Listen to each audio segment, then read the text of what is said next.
it has only been one singular day.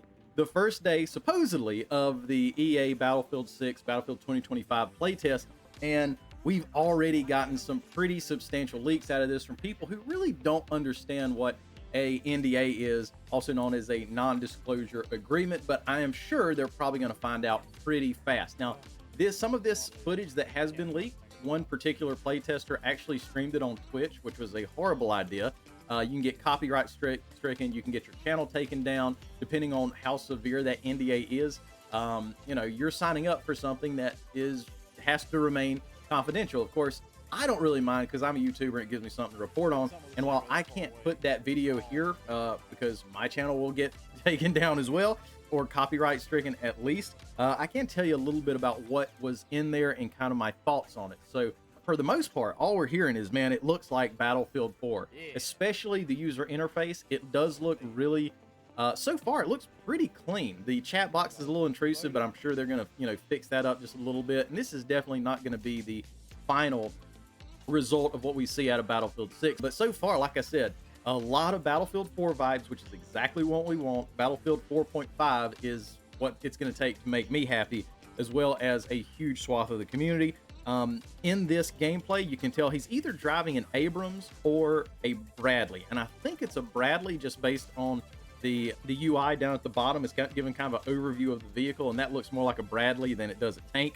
You do see another Bradley going through the streets, and they're destroying stuff, and I do have to say that the destruction looks pretty good for being in pre-alpha. The amount of destruction, blasting the facade off of buildings and stuff, really does look realistic. Now, it looks like this could be Return to Karkan. I'm not exactly sure. I didn't play that map to be intimately knowledgeable about what it looks like, but that's the vibes that it's giving. I've seen plenty of videos with it. It looks like the map that he was playing was Return to Karkan. Of course, obviously, we have a little bit more confirmation that class system is back. We're looking, and you can see an assault, you can see support, you can see engineer so far in this particular playthrough.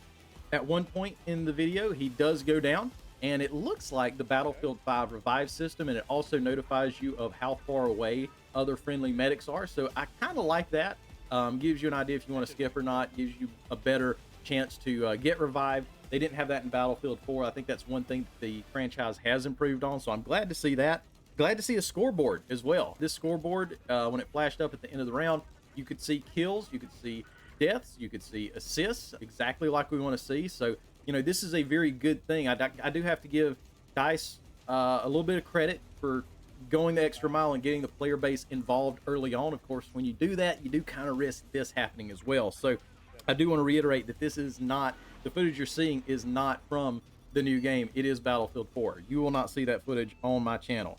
But in the footage that was streamed for about 2.5 minutes, a little over 2.5 minutes, it looked like he had a Chris Vector in his hand and a G18. As far as I can tell, I didn't see him pull the G18 out, but it was secondary in the UI, so I guess those two guns can be confirmed. Another thing that I did notice was the fact that attrition with vehicles, that might be back. You can tell on the secondary, like the HMG, the heavy machine gun, or the 50 cal that's on the vehicle, it's got the little infinity sign right there, so the only way you kind of run out of ammunition is to overheat the gun. But I did notice whenever they're using the main cannon, the numbers are going down, which does suggest that they will have to go somewhere for a resupply. Now, back in the day with Battlefield 4, I really don't have a problem with attrition, but at the same time, back in Battlefield 4, you know, if somebody is a vehicle sweat and the opposite team is not doing what they need to come together and address the threat that is the vehicle sweat, well, maybe they deserve to go 64-3, right?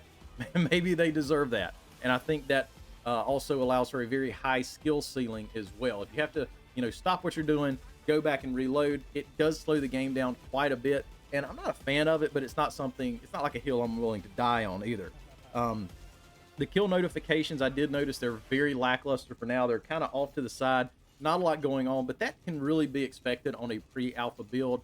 A lot of these games, during their alpha builds, you could see that the kill notifications were entirely different than what actually got implemented in the game. So this is something I fully expect EA to clean up, especially with it being in pre-alpha. And just remember, if you do watch that video and it's still up, probably won't be up here in the next 24 hours or so if EA or DICE are really on top of it. For now, we got to understand that this is pre-alpha. There's a lot of things that are going to change in between now and the release of the game. But one of the things that really concerned me more than anything, at the end of the round, we see matchmaking with numbers counting down 3, 2, 1. That right there is a huge concern, because skill-based matchmaking has completely wrecked Call of Duty. It has completely wrecked the fun that is to be had in the gaming community. AAA games are all going to it because they believe this is how you make money. And honestly, I understand where they're coming from, but just look at Call of Duty. They sit there and tell us all day that, you know, hey, we can't remove skill-based matching because half of our player base will leave. Big news here, dummy. 2/3 of your player base is already left. Now, whether that's for your scummy business practices, your predatory microtransactions, or skill-based matchmaking is a large reason because of it. I can almost get away from the really cringy cosmetics, but when it comes to skill-based matchmaking, it completely takes the fun out of the game. I'm not going to play Battlefield 6 and be completely wrecked or punished for getting better at the game. I want a game that I can get better in, for sure. Now, whether or not EA or DICE is going to tamp down on this, I don't know. The more leaks that come out, kind of the worse for the hype of the game. I mean, I'm always appreciative to see leaks. I'm excited to see leaks because I'm a YouTuber and we want to report to the people what's going on, and it gives me something to report on. But at the same time, if this isn't leaked out slowly the way EA needs to and their marketing team needs to, we're going to know everything about the game for months on end, right? And it's that hype is going to plateau and eventually start to die down because we've all seen everything. So it's yet to be seen just how aggressive EA is going to be about pursuing people who violate their NDAs.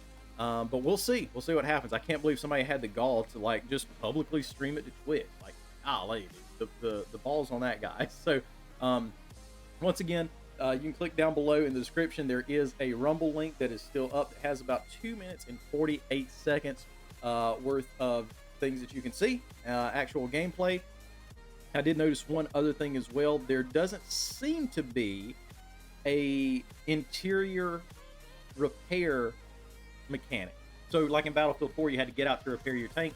It may be the same here, but I'm not exactly sure. In Battlefield 1, you could repair it from the inside, but here I'm looking at the repair tool or the repair tool icon, and it looks exactly the same as Battlefield 4. Now, all that being said, if you want to sign up for $2.99 a month, you can become one of Hitch's recruits. You get really, really cool emojis and badges in chat to use for whenever we live stream. We're usually live streaming any kind of Battlefield games, so old school COD.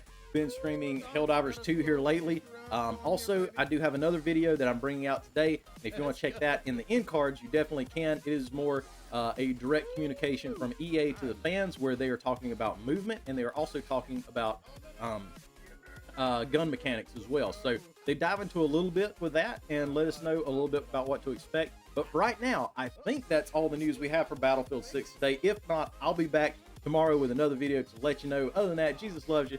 Hit you good out.